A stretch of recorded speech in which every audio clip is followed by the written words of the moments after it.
Amjambo wapendwa watazamaji wetu, tunawakaribisha tena ndani ya habari zetu za siku ya leo ndani ya lugha tukufu na bora la Swahili. Tufungule habari ya siku ya leo naye rais wa Amerika bwana Joe Biden aliwasili pa udongo ya Angola ili kuongea na viongozi wa nchi ine: Jamhuri ya Kidemokrasia ya Kongo, Angola, Zambia pia Amerika kuhusu koridor economic ya Lobito iliyofanyika tarehe ya 4 mwezi wa 12 mwaka wa 2024. Walikuwepo Raisi wa Jamhuri ya Kidemokrasia ya Kongo bwana Felix Antoine Tshisekedi Tshilombo, Raisi wa Angola Joao Lourenço, Raisi wa Zambia Hakainde Hichilema, Raisi wa Amerika Joe Biden, pia Tanzania kupitia Raisi Philip Mpango.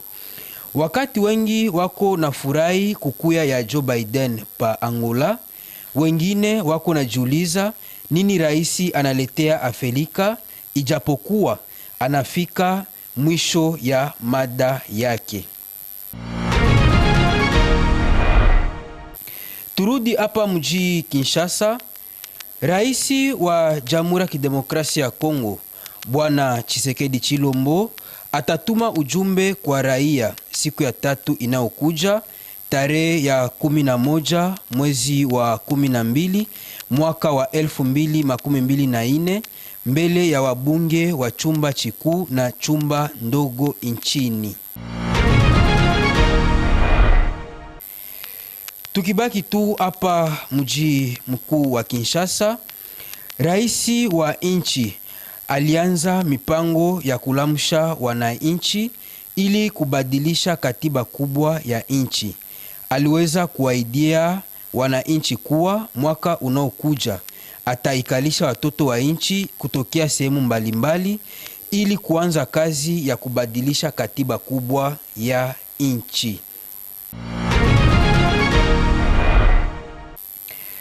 Shida ya kutembea na gari barabarani inakuwa maisha ya kila siku. Imekuwa zoezi ukitoka nyumbani ili ufike pahali unapoenda, utakutana na shida ya barabara kama vile gari ya corbillard, ambulance, pia watoto wa shule, wachuruzi, wafanyakazi. Pia iko natia shida mingi sana ndani ya maisha ya wananchi. Wagonjwa kutoka kwenye chumba cha matibabu kupelekwa kwenye chumba ingine ya matibabu inakuwa ngufu kabisa. Pia bei ya kulipa gari haijulikane. Raia wanatoa mwito kwa viongozi wa nchi.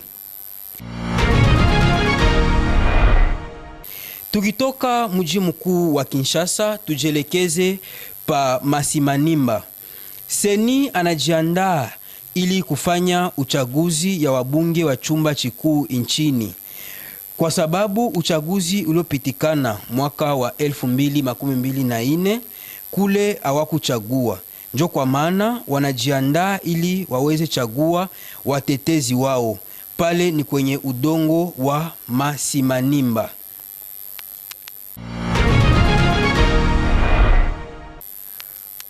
Tukirudi hapa ndani ya nchi yetu ya Kongo, waamuzi wanaohusika na sheria waliazibu watu 5 wa chama ya Alliance Fleuve Congo ya bwana Corneille Nangaa. Waliazibiwa kuuawa. Waziri anayehusika na sheria bwana Costa Mutamba alisema kuwa anafurahi na kutosheka na kazi ya waamuzi kwa kuwa wengi walipenda saliti nchi na kutumika na waasi. Atafuatilia mzuri ili uamuzi wa waamuzi ipate nafasi. Tukibaki hapa mji mkuu wa Kinshasa, pahali gani habari iko natembea ndani ya chama ya siasa Union pour la démocratie et le progrès social UDPS kuwa wako napatia vijana mavazi ya waaskari. Viongozi wa UDPS wanashimama na kupinga hiyo habari na kusema kuwa ni uongo mtupu kutoka kwa watu wa roho mbaya. Tukibaki tu hapa mji wetu wa Kinshasa, pale ambapo usalama ndogo ndani ya mji mkuu wa Kinshasa, siku kwa siku wajambazi wako nageuza namna yao ya kufanya kazi. Wako naingilia watu, wako na wabeba pahali pasipo julikana kupitia pikipiki au gari. Wako nalomba pesa ili waache mtu waliofunga na kutuma picha kwa jamaa ili waogope wapane pesa. Tujelekeze kwenye jimbo ya Kongo Central. Siku ya kwanza iliyopita, mvula kali ilinyesha na kufanya ajali mingi. Watu wengi walifariki, wengine kupotea na vitu mingi kuharibika. Moto iliwaka na kulunguza manyumba za wachuruzi siku ya tatu kulamuka siku ya ine ndani ya soko Libulu kwa mtaa wa Mongafula magharibi ya Kinshasa, mji mkuu wa Kongo. Kiongozi wa kata Boniface Kabau alisema kuwa chanjo ya moto hajajulikana hadi sasa, ila biashara mingi sana ililungula. Tuondoke ndani ya nchi yetu ya Kongo, twende kwenye nchi ya Chad pia Senegal, pali ambapo walikata uhusiano yao na France yanayohusu ukingo wa nchi. Iko naonesha kuwa taifa wa Afrika wanaanza lamuka, kwa sababu jana nchi za Afrika zilikuwa natumikia France, ila leo wanalamuka ili kupiganisha adui atoke kudongo wao. Kisha Burkina Faso na Mali, Niger, Chad pia Senegal walifata hiyo namna ya kukimbiza adui kwenye udongo wao.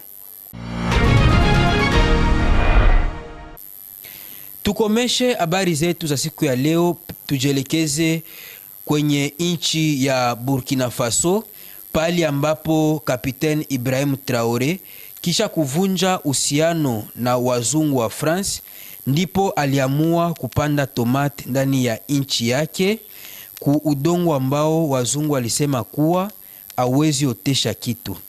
Leo kupitia uvumilivu wao unasaidia kupata tomate na kufungula chumba ama nyumba inayohusika na kugeuza tomate waliolima. Tunafika mwisho wa habari zetu katika lugha tukufu na bora la Swahili. Tunawatakia muendelee kufuata Ufahamu Television, pia muendelee kufuata habari zetu.